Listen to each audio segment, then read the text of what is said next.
जय सिया राम। मैं शिखा राव।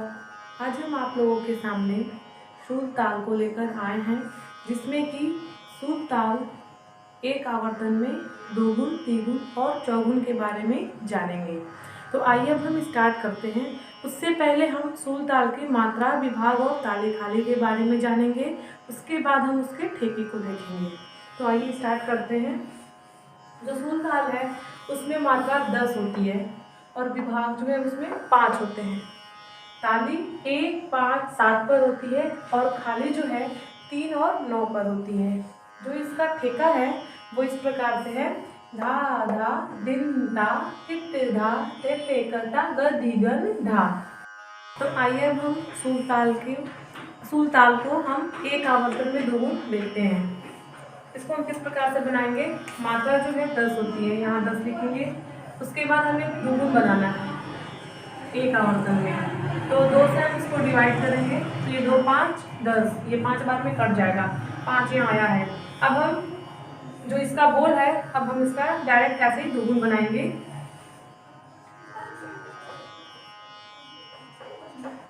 धा धा दिनता किट धा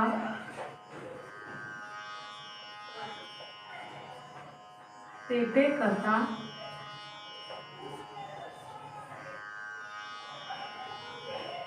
गदिगन।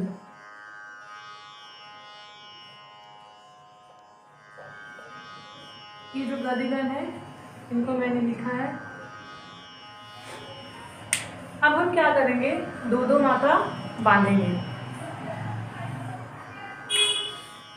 इस प्रकार से हम मात्रा को बांधेंगे।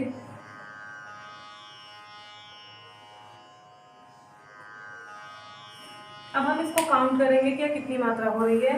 1, 2, 3, 4, 5। हमें टोटल यहाँ जो मैंने भाग दिया है 5 मात्रा यहाँ भी हो रहा है, और हम जब 5 यहाँ भी आ रहा है, और जब हम काउंट कर रहे हैं, ये एक आवर्तन में दोगुन जब हम बना रहे हैं सूर ताल को, यहाँ भी 5 मात्रा आ रहा है। आप देख रहे हैं 1, 2, 3, 4, 5। और हमें कितनी मात्रा की आवश्यकता है सूर ताल बनाने के लिए? 5 मात्रा। तो हम स्टार्टिंग से जो ये बोल है धा धा दिन ता किट तक हम बोल को यहाँ लिख लेंगे। जब हम यहाँ से और इसको जब ऐड करेंगे तो 10 मात्रा हो जाएगी, क्योंकि हमें सूर ताल बनाना है।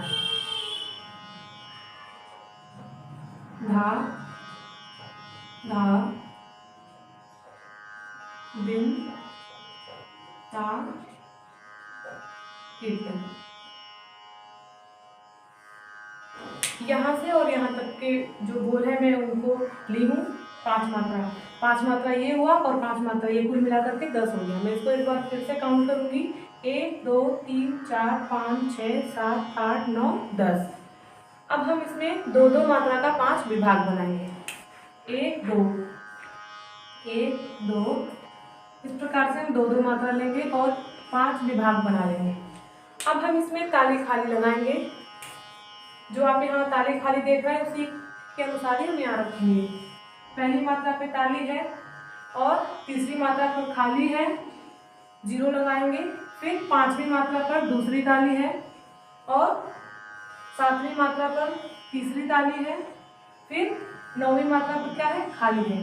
इस प्रकार से हम बना लेंगे और यहाँ हम सम लिख लेंगे। तो आप यहाँ देख रहे हैं कि सूर ताल एक आवर्तन में दोगुन बनकर तैयार है। जब हम सूर ताल एक आवर्तन में तिगुन को देखते हैं, यहाँ 10 मात्रा लिखी हुई है। सूर ताल में 10 मात्रा होती है, 10 लिखेंगे। उसके बाद हम एक आवर्तन में तिगुन बना रहे हैं, तो हम यहाँ 3 से इसको डिवाइड करेंगे। तो ये आएगा, जब हम डिवाइड करेंगे तो 3 सही 1/3 आएगा। यहाँ देखेंगे 3 3 9 और 1 जब जोड़ेंगे तो 10 हो जाएगा। अब हम बात करते हैं सूर ताल एक आवर्तन में तिगुन बनाने की।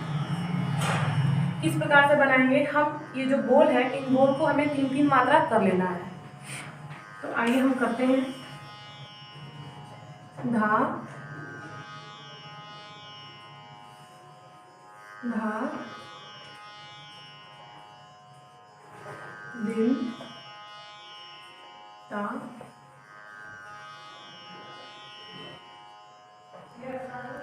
किट धा, टेटे,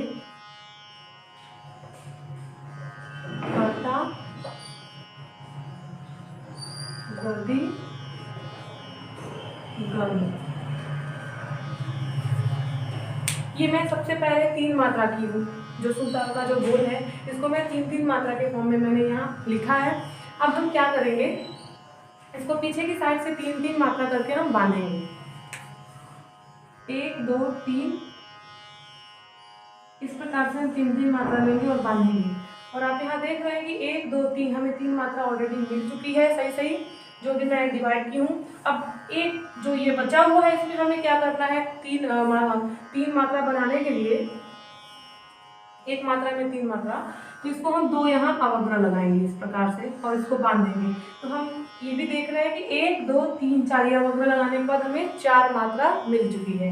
अब हमें 10 मात्रा की आवश्यकता है, तो हमें क्या करना है, 6 मात्रा जो होती है शुद्ध ताल का, जो स्टार्टिंग से लेकर जो 6 मात्रा है, 2 2 4 6, धा धा दिन धा कित धा, यहाँ तक के जो बोल है हम यहाँ लिख लेंगे। धा धा, दिन ता, कित धा। आप देख रहे हैं ये कि 6 मात्रा मैंने यहाँ लिख लिया है। 1 2 3 4 5 6, और ये जो 4 है, 6 के बाद हम आगे बढ़ेंगे काउंटिंग में, 7 8 9 10, इस प्रकार से 10 मात्रा हो गई है। अब हम इसमें 2-2 मात्रा का क्या करेंगे, विभाग लगाएंगे।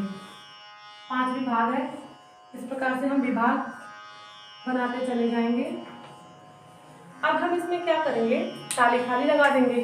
पहली मात्रा पे ताली है और तीसरी मात्रा पर खाली है, और फिर 5वीं मात्रा पर हमारी दूसरी ताली है। फिर हम 7वीं मात्रा पर तीसरी ताली है, 9वीं मात्रा पर क्या है, खाली है, और ये 10, और ये हमारा सम हो गया। इस प्रकार से आप देख रहे हैं कि शुद्ध ताल एक आवर्तन में त्रिगुण बनकर तैयार है। तो आइए अब हम शुद्ध ताल एक आवर्तन में चौगुन को देखते हैं। जब हम एक आवर्तन में चौगुन की बात करेंगे तो यहाँ 10 लिखेंगे, 10 मात्रा होती है शुद्ध ताल में। अब हम चौगुन बना रहे हैं तो 4 से इसको डिवाइड करेंगे, तो ये आएगा 2 सही 2/4, 4 दूना 8 और 2 10। मैंने यहाँ गुणा किया है, फिर उसके बाद यहाँ ये प्लस किया है। अब हमें क्या करना है, ये जो बोल है, इन बोल को हमें 4 मात्रा बनाना है। तो देखते हैं कैसे बनाते हैं। धा धा, अब हम यहाँ से 4 मात्रा बनाएंगे। दिन ता, किट दा, टेटे, कर्ता, गद्दी, गण। आप देख रहे हैं कि जो ये बोल है मैं इसको यहाँ राइट कर ली हूँ। अब हमें 4-4 मात्रा पीछे की तरफ से क्या करना है, बांध देना है। 1 2 3 4, इस प्रकार से हम 4 मात्रा बांधेंगे। 1 2 3 4। आप यहाँ देख रहे हैं कि 2 मात्रा हमें सीधा सीधा मिल चुका है, डिवाइड जो मैंने यहाँ किया है। अब हमें 2 मात्रा और चाहिए, क्योंकि अभी इसमें 4 मात्रा है ही नहीं, तो इसके लिए हमें 2 अवग्रह आगे की तरफ बढ़ा लेना है। 4 मात्रा हो गया। इस प्रकार से आप देख रहे हैं कि ये 3 मात्रा हो चुकी है, और हमें 10 मात्रा बनाने के लिए 7 मात्रा की आवश्यकता है, तभी तो हमारा शुद्ध ताल 10 मात्रा का बनेगा। अब हमें क्या करना है, 7 मात्रा यहाँ से 2 2 4 2 6 और 1 7, टेटे तक, धा से लेके टेटे तक के जो बोल है हमें यहाँ राइट कर लेने हैं, लिख लेना है। तो लिखते हैं धा धा, दिन ता, किट धा, टेटे। इस प्रकार से आप यहाँ देख रहे हैं कि मैं 7 मात्रा यहाँ लिख चुकी हूँ। 1 2 3 4 5 6 7। अब हम इसमें क्या करेंगे, 2-2 मात्रा का विभाग लगाएंगे। 1 2 1 2 1 2 1 2, इस प्रकार से मैंने विभाग लगा लिया है। अब हम इसमें क्या करेंगे, जो ताली खाली है उसको लगाएंगे। हम पहली मात्रा पे ताली है, तीसरी मात्रा पर खाली है, और पांचवी मात्रा पर दूसरी ताली है, फिर सातवीं मात्रा पर क्या है, तीसरी ताली है, और जो नौवीं मात्रा पर खाली है, और ये हमारा सम है। इस प्रकार से आप देख रहे हैं कि सूर ताल एक आवर्तन में चौगुन बनकर तैयार है। अब हम कुछ ऐसे ही नए ताल को लेकर आपके सामने उपस्थित होंगे। अगर आपको कहीं भी किसी भी ताल में अगर आवर्तन बनाने में या आड़ कुआड़ बियाड़ बनाने में अगर आपको कहीं दिक्कत होती है तो आप कमेंट बॉक्स में उसको कंफर्म कर सकते हैं, हमें क्लियर कर सकते हैं कि क्या सही है और क्या गलत है। अब मैं अपनी वाणी को यहीं विराम देती हूँ। तब तक के लिए जय सिया राम।